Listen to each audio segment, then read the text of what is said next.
Cold War was a long period of tension after World War II between two powerful countries, the United States and Soviet Union. They did not fight each other directly in a big war, but they did compete in many ways like politics, military strength, and idea. Both countries want to spread their own belief and influence to other parts of the world.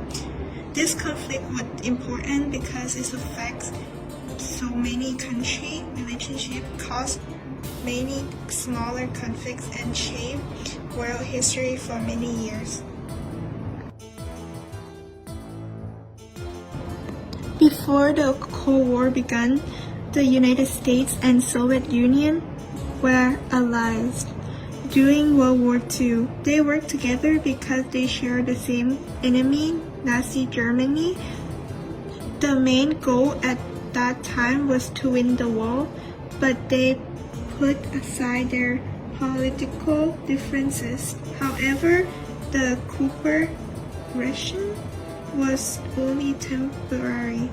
Once the war ended, disagreement about power, security, and political systems started to appear. One of the most important causes of Cold War was ideological differences. The United States believed in capitalism and democracy, where people can vote for their president and businesses are privately owned. The Soviet Union believed in communism, which had only one political party and government control over the economy. Each side believed that its system were the best and feared that other systems would spread. This fear led to strong mistrust between two countries. After World War II, many countries in Europe were destroyed and really weak. This situation created a power vacuum, meaning there was no strong control in some areas. The Soviet Union took advantage of this situation and increased its influence in Eastern Europe by setting up communist governments. The United States saw this as a threat and became worried that more countries might fall under communist control. In response to growing influence of communism, the United States introduced the Truman Doctrine.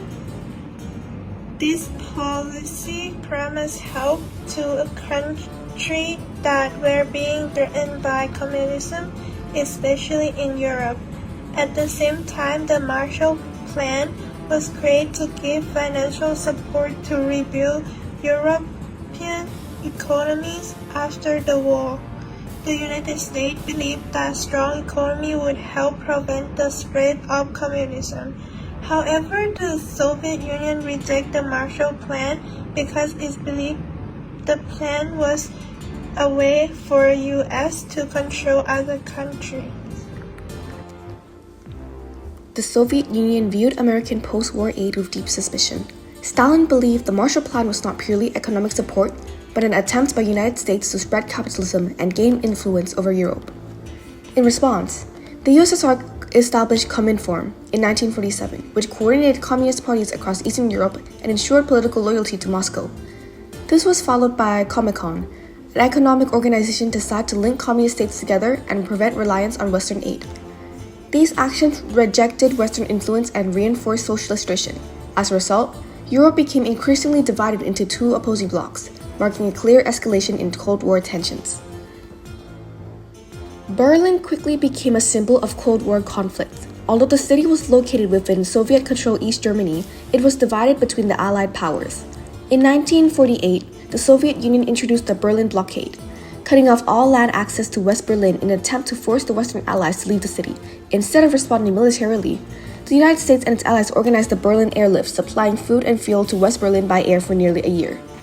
The blockade failed, but the crisis showed how ideological conflict could lead to serious confrontation without direct warfare.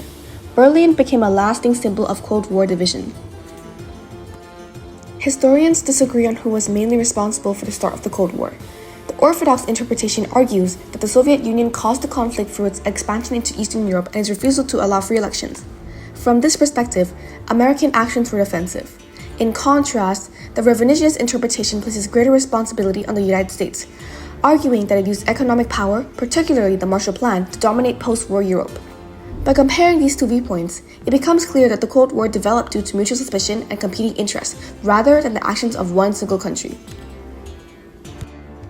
Propaganda played an important role in reinforcing Cold War tensions. In the United States, propaganda portrayed communism as a threat to freedom and democracy. In the Soviet Union, capitalism was depicted as exploitative and morally corrupt. Statistical evidence also reflects rising hostility. Military spending increased significantly on both sides after World War II, particularly during the late 1940s. These figures, combined with propaganda, helped justify aggressive policies and encourage public support for confrontation rather than compromise. In conclusion, the Cold War emerged from ideological differences, post-war power struggles, and growing mistrust between former allies.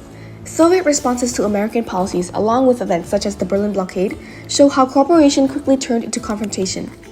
The consequences included the division of Europe, the formation of rival alliances, and decades of global tension.